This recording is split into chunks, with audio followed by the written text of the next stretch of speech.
Autant que je te prévienne tout de suite, c'est que la peur de décevoir n'est pas ton trait de caractère.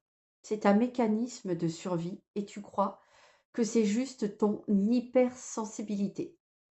Tant que tu penses ça, tu passes à côté du vrai problème. Alors je vais t'expliquer d'où vient cette peur, comment elle s'installe dans ton système nerveux et surtout comment commencer à t'en libérer. Alors, d'où vient la peur de décevoir? Elle naît très souvent dans l'enfance. Quand on est petite fille, on comprend inconsciemment que l'amour dépend de son comportement. L'harmonie familiale dépend de sa capacité à ne pas faire de vagues et les émotions des adultes deviennent plus importantes que les siennes. Donc, tu as appris une chose essentielle, c'est si je dérange, je risque de perdre le lien. Ton cerveau a encodé le message suivant: décevoir égale danger. Et ça, même si objectivement, il n'y a plus de danger aujourd'hui. Ton système nerveux réagit comment? Tout simplement, lorsque tu envisages de dire non, de poser une limite, de changer de direction, ton corps réagit avant même que tu réfléchisses en se contractant. Tu as une oppression, un nœud à l'estomac, un sentiment de culpabilité immédiate.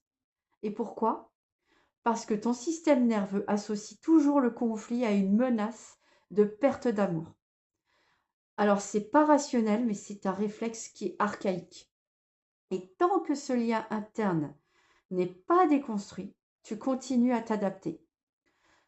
Et les conséquences, eh bien, la peur de décevoir entraîne trois choses majeures. L'auto-effacement, tu réduis ton désir pour préserver le lien.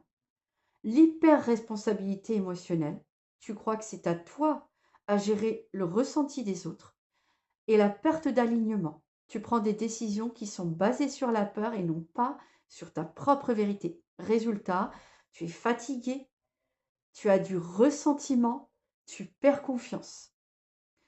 Alors la clé, c'est comprendre que décevoir n'est pas dangereux. C'était dangereux quand tu étais petite à cause d'un risque de perte d'attachement, mais aujourd'hui, tu es adulte. Et un adulte peut survivre au mécontentement de quelqu'un d'autre. Et tu n'es pas responsable des émotions des autres. Tu es responsable, en revanche, de ta propre intégrité. Et chaque fois que tu poses une limite, tu rééduques ton système nerveux. Chaque fois que tu restes aligné malgré l'inconfort, tu envoies un message de sécurité intérieure à ton système nerveux. Alors, petit exercice, petit challenge de la semaine. Tu vas choisir une situation, un nom, un alignement, un ajustement, et tu vas observer l'inconfort et rester là avec toi. Et tu vas te rendre compte que tu ne vas pas mourir d'avoir déçu. Tu ne vas pas t'éteindre non plus. Autrement dit, ton système nerveux va apprendre que décevoir n'est pas dangereux. La transformation commence quand tu comprends que ton adaptation était brillante, mais qu'elle n'est plus nécessaire. Alors fais-moi ce petit challenge là et tiens-moi au courant. Je te dis à bientôt.